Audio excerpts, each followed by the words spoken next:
President. Senator from New Hampshire. Thank you, Mr. President, and I thank my colleague from Washington for her leadership and her articulation of the issue before us, because I too rise today ahead of a vote that is of vital importance to protecting a free and open internet. Mr. President, last week FCC Chairman Ajit Pai announced that June 11th would be the date when key net neutrality protections will officially end. This backward, misguided decision from the FCC threatens the consumer-friendly internet that Americans know today, an internet that ensures equal access to content, regardless of which internet service provider you use. Ending net neutrality could impact all of our people, and in New Hampshire, our citizens are rightly concerned, with thousands of Granite Staters contacting my office to urge Congress to save these key protections.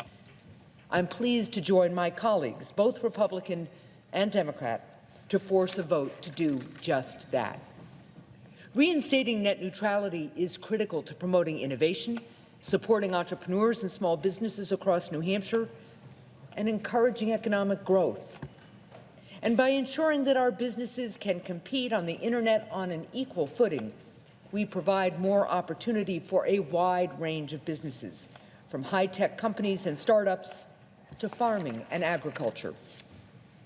On Monday, I visited Stonyfield Farm in Londonderry, New Hampshire, to discuss the negative impact that repealing net neutrality will have on their business and countless other businesses across our state. Stonyfield is a New Hampshire business that sells organic dairy products all over our country and relies on the internet to reach their customers. They also rely on the internet to connect with small businesses and dairy farmers that help source their products. When I met with representatives from Stonyfield and farmers from around New England on Monday, they made clear that they are worried about what could happen if smaller farms are charged more for access to websites and services, a potential effect of repealing net neutrality. Farmers are already operating on pretty small margins, and they could be hurt by having to pay even more to get the kind of speed on the internet that they need in order to be competitive.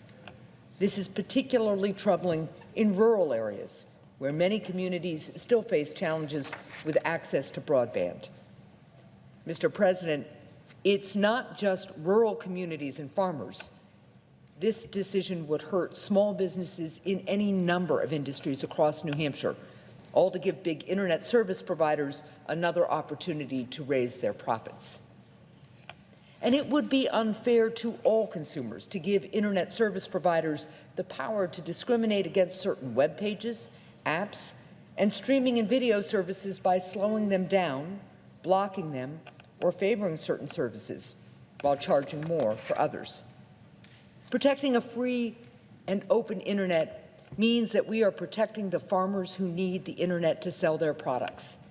It means we are protecting the next great startup, which needs a level playing field to compete against larger, more established companies. And it means we are protecting the countless Americans who have used the internet as a mechanism to organize and civically engage online. Mr. President, there has been so much energy from Granite Staters and Americans who are in favor of reinstating net neutrality because they know how much is at stake. And I'm grateful for their efforts to speak out because they have helped us get to this point today.